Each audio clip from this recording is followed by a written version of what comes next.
안녕하세요. 오늘은 자녀와의 관계를 회복하려면이라는 주제로 함께 이야기해 보고자 합니다.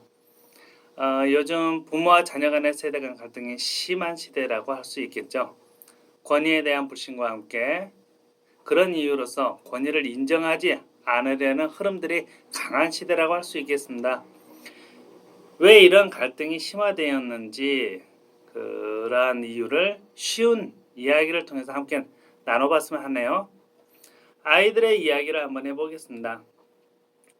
제 아들 녀석의 경우 자기가 좋아하는 음식이 나오면은 그 음식을 충분히 즐겁게 먹고 그리고는 한 그릇이 아니라 평소보다 더 많은 여러 그릇을 먹게 됩니다. 어, 그렇게 되면은 그러한 식사를 하고 나면 이 아이는 평소와 다르게 입에서 흥얼거리는 노래를 하면서 혼자서 잘 놀아요. 그런데 만족한 식사를 하지 못하는 그런 경우가 있겠죠. 늘 자기가 원하는 반찬이 나오는 게 아니기 때문이네요. 그런 경우에는 식사를 하고 나면 그 함과 동시에 자기와 놀아달라는 대상을 찾게 됩니다. 자기 누나를 찾아서 또는 저를 찾아서 아직 채워지지 않은 그 무언가를 느끼면서 놀아달라고 그렇게 보채기 시작하죠. 식사를 통해 채워져야 할 무언가가 있었는데 이 경우에는 그게 채워지지 못했기 때문에 나타난 증상이지 않을까 이렇게 추측해 볼 수가 있겠습니다. 그래서 이러한 것을 결핍 또는 쉽게는 배고픔이라고 말할 수 있겠습니다. 배고픔이 해소되지 못한 아이는 우리가 익히 잘 알듯이 신경질적이 되며 기력이 충분하지 못하기 때문에 스스로 무엇인가를 하려 하기보다는 의타적인 성향이 강해지는 겁니다. 이건 배고픈 자의 이치입니다. 마찬가지로 자기의 의견 또는 생각이 무시당하면서 살아온 자녀들에게서도 이러한 인격적인 대우를 받지 못한 데서 느끼는 배고픈 현상, 다시 말하면 애정 결핍 현상이 나타나게 되죠. 그런 아이들에게는 돈을 준다 해서 해결되는 게 아니라 또는 그들이 하고 싶은 대로 다 들어준다 해서 해소되는 게 아니라고 할 수 있겠습니다. 그러면 이러한 경우는 어떻게 해소할 수 있겠냐면은 그러한 해소 방법은 의외로 간단한 것에 있다고 할 수 있는데 부모 자신이 자녀에 대해서 대화하고 싶은 그런 존재로 여기면 된다는 겁니다. 부모 세대는 이러한 접근 방법에 익숙하지 못한 이들이 많은데 배고픈 시기에 자기들도 부모와의 대화 없이 그저 자라났기 때문에 대화가 얼마나 중요한 것인지를 모른다는 겁니다. 그렇지만 이러한 것들을 전혀 모른다고 할 수도 없는 게 아니면 오히려 더 잘 안다고도 할 수 있습니다. 그것은 직장이나 혹은 영업장 등에서 손님을 대하는 자세를 보면은 손님의 필요를 반드시 듣겠다는 그런 자세로 영업에 임하고 있는 자신을 보면 알 수 있다는 겁니다. 그것처럼 그 자신이 직장에서 그렇게 했던 것처럼 자기 자녀에게도 대한다면 어떤 자녀가 되었다 할지라도 마음의 문을 닫지 않고 서서히 또는 조금 더 오랜 시간이 걸리겠지만 반드시 자기 부모에게 마음을 열 것이라고 그렇게 생각할 수 있겠습니다. 하지만 이러한 것들이 쉬운 것 같겠지만 물론 쉽지 않다라는 그런 말도 들을 수 있습니다.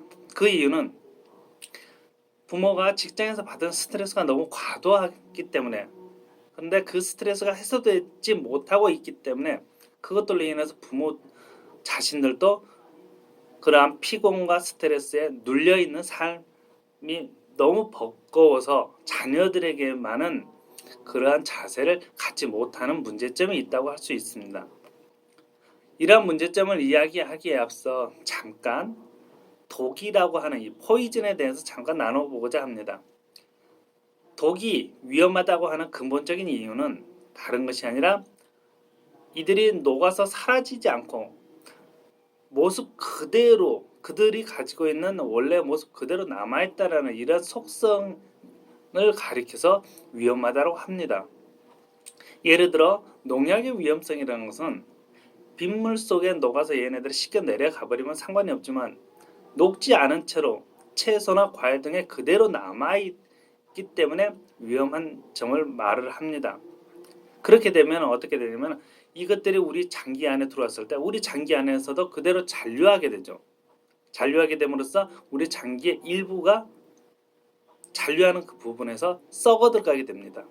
이러기 때문에 이런 독들이 위험하다 할 수 있는데 직장에서 받은 피로나 스트레스 등도 마찬가지로 독으로 해석을 하면은 좀 더 쉽다고 할 수 있습니다. 피로나 스트레스 등이 해소되지 않고 받았던 모습 그대로 우리 몸 안에 쌓이게 되면은 우리 몸은 어떤 부분에 있어서 썩어 들어가게 됩니다. 그래서 스트레스나 피로를 풀어내는 것은 반드시 우리 삶 속에서 있어야 되는 모습이라고 할 수 있겠습니다. 그러면 어떻게 하면 해소할 수 있을까요? 이 부분은 답이 먼 곳에 있지 않고 오히려 더 가까운 곳에 있다고 할 수 있겠죠.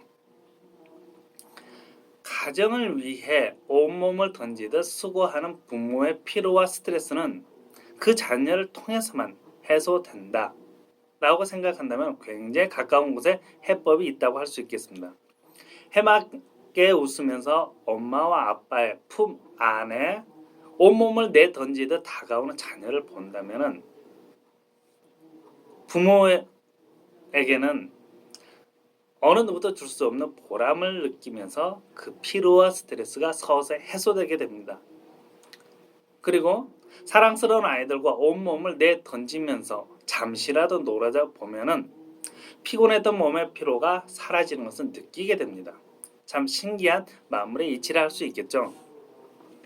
피곤하기에 자녀를 멀리하고서 혼자 잠을 청하는 게 피곤과 스트레스를 해소할 수 있는 것이라고 생각할 수 있는 보편적인 것에 비해 오히려 자녀와 함께 놀아주면 피로와 스트레스가 풀린다는 생각, 참으로 이상하겠죠?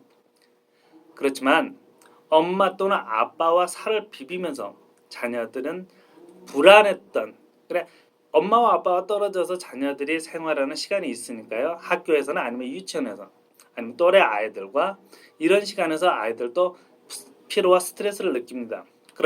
그렇게 엄마와 아빠와 떨어져 있는 시간에서도 스트레스를 느끼는데 이 아이들은 이 스트레스를 어디에서 해소하냐면 엄마와 또는 아빠와 살을 비비면서 노는 그 과정에서 피로와 스트레스를 해소합니다. 그래서 아이들은 친구들의 사이에서 느꼈던 그러한 원망과 분노 같은 것을 엄마와 아빠의 강한 유대감 속에서 해소하게 되는 거죠.